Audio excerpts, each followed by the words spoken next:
नमस्कार दोस्तों, स्वागत है आपका हमारे YouTube चैनल पर।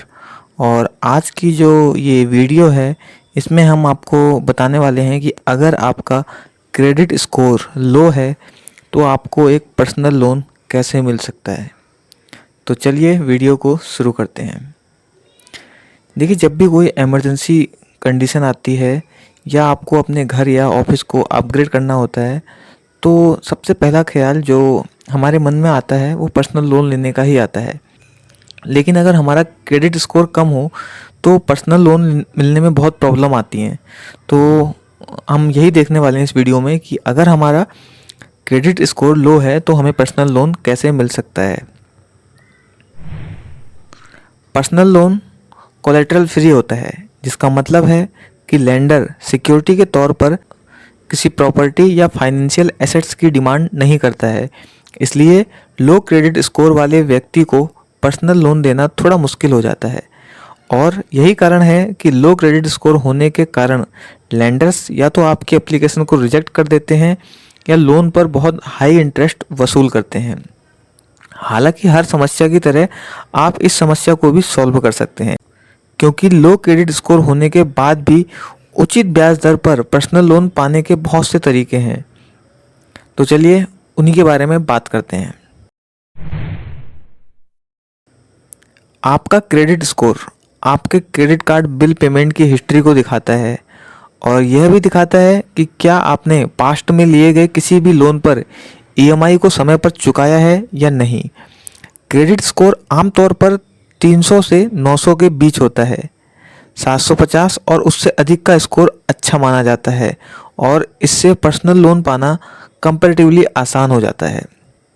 कभी कभी ऐसा भी होता है जब क्रेडिट स्कोर गलत हो सकता है और आपके फाइनेंशियल हेल्थ की जो सही इमेज है वो नहीं दिखाता। लेटेस्ट पेमेंट अपडेट नहीं किया जाना या फिर लोन की जो गलत जानकारी है उसके कारण ये जो क्रेडिट स्कोर होता है वो गलत हो सकता है और इसके ठीक होने पर आपका क्रेडिट स्कोर फिर से बढ़ जाता है। इसलिए अगर आपको ऐसा लगता है कि आपका क्रेडिट स्कोर जितना होना चाहिए उतना नहीं है, उससे कम है, तो आप क्रेडिट ब्यूरो से कांटेक्ट कर सकते हैं।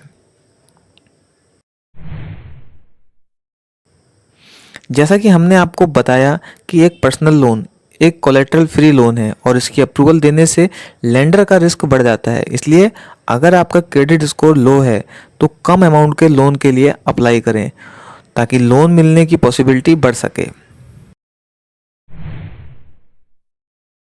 आप चाहें तो लोन के बदले अपनी कोई कीमती वस्तु गिरवी रखने की पेशकश भी कर सकते हैं। इस तरह से लेंडर्स का भरोसा आप पर बढ़ेगा और आपको पर्सनल लोन मिलने की जो पॉसिबिलिटी है वो बढ़ जाएगी। अगर कोई बैंक आपके खराब क्रेडिट स्कोर के कारण लोन देने से मना कर देता है तो आप ऐसे में को एप्लीसेंट के साथ लोन के लिए फिर से अप्लाई कर सकते हैं। ऐसे को एप्लीसेंट के साथ अप्लाई करें जिसका क्रेडिट स्कोर आपसे बेहतर हो। इसके अलावा आप अपने जान परिचित किसी व्यक्ति को अपने गारंटर के तौर पर भी सामने ला सकते हैं। एक गारंटर मतलब आपका एक ऐसा कोई जान परिचित हो सकता है कि अगर आप लोन चुकाने में कभी असफल हो जाएं तो वो आपकी गारंटी लेगा कि वो उसको पे करेगा। तो इस तरीके से बैंक आपको लोन प्रोवाइड कर देगा। आप अपने लेंडर को अपनी इनकम रिपोर्ट दिखाकर ये ट्रस्ट दिला सकते हैं कि आप जो अपनी इनकम है उससे आसानी से ईएमआईज पे कर सकते हैं। और आप ये भी बता सकते हैं कि आपको जल्द इंक्रीमेंट मिलने वाला है। इसके लिए आप अपने ऑफिस से एक लेटर लिखवा सकते हैं और सर्टिफिकेट के तौर पर उन्हें दे सकते हैं। ऐसे लोग जो बताए गए तरीकों के बाद किसी भी कमर्शियल बैंक से पर्सनल लोन प्राप्त करने में असफल रहते हैं वो एनबीएफसी यानी कि नॉन बैंकिंग फाइनेंशियल कंपनीज या हिंदी में बोलें गैर बैंकिंग वित्त कंपनियों से और P2P यानी पीयर टू पीयर लेंडर्स से कांटेक्ट कर सकते हैं।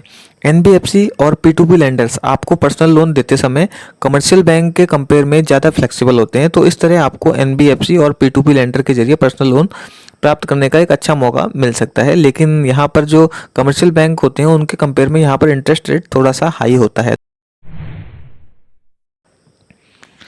तो इसका जो हम कंक्लूज़न अगर देखें तो हमने देखा कि लो क्रेडिट स्कोर होने के बाद भी हमें कैसे पर्सनल लोन मिल सकता है। लेकिन ये जो तरीका है लंबे समय के लिए ट्रस्टवर्दी नहीं है, क्योंकि इसमें जो आपको डील्स मिल रही हैं, इंटरेस्ट रेट मिल रहा है, वो काफ़ी ज़्यादा होता है। तो इसलिए आप अगर वैसे तो कोशिश ये होनी चाहिए कि आप ऐसा बजट बना के चलें कि आपको लोन लेना ही ना पड़े। और अगर ले भी रहे हैं तो अपने क्रेडिट स्कोर को कोशिश करें कि वो हमेशा हाई बना रहे, जिससे आपको कभी कोई प्रॉब्लम ना हो लोन लेने पर अच्छी डील्स के साथ में। इसके अलावा दोस्तों बहुत से क्वेश्चंस होते हैं जो हमसे पूछे जाते हैं, और जो ऐसे क्वेश्चंस होते हैं जो अनआंसर होते हैं, मतलब कि ऐसे क्वेश्चन होते हैं जिनका जवाब आसानी से नहीं मिल पाता है, तो उसके बारे में हम बताने वाले हैं। तो सवाल ये पूछा जाता है कि क्या लोन ऐप से लोन लेना चाहिए। तो मेरी राय यही रहेगी कि लोन ऐप से बिल्कुल भी लोन ना लें, और अगर आपको बहुत ज़्यादा ज़रूरी है तो ऐसा ट्रस्टेड ऐप देखें जिसके रिव्यू बहुत ज़्यादा अच्छे हों। लेकिन फिर भी मैं ये कहूँगा कि अनऑथराइज्ड लोन ऐप से कभी भी लोन ना लें, क्योंकि आपने देखा होगा कि बहुत ज़्यादा परेशान किया जाता है इस ऐप में। अगर आप पे नहीं कर पाते हैं तो बहुत ज़्यादा इंटरेस्ट भी जाता है। तो मेरी राय यही है कि आप इस तरीके के अनऑथराइज्ड लोन ऐप से दूर ही रहें। तो दोस्तों आज की इस वीडियो में इतना ही। वीडियो में अंत तक बने रहने के लिए धन्यवाद। मिलते हैं एक और नए इंटरेस्टिंग टॉपिक के साथ जल्दी। Thank you. और हाँ दोस्तों, एक चीज़ आपको बताना मैं भूल गया कि अगर आप डिटेल में इस चीज़ को रीड करना चाहते हैं और डिटेल में पढ़ना चाहते हैं कि लो क्रेडिट स्कोर होने के बाद में आपको पर्सनल लोन कैसे मिल सकता है, तो इसके लिए आप गूगल में सर्च कर सकते हैं mynivesh.co.in, और इसके बाद में आप ब्लॉग में जाकर सर्च कर सकते हैं, और या फिर आपको ब्लॉग पोस्ट में भी ये पोस्ट मिल जाएगी, और डिस्क्रिप्शन में भी मैं लिंक दे दूँगा, वहाँ से भी आप जा सकते हैं। Thank you.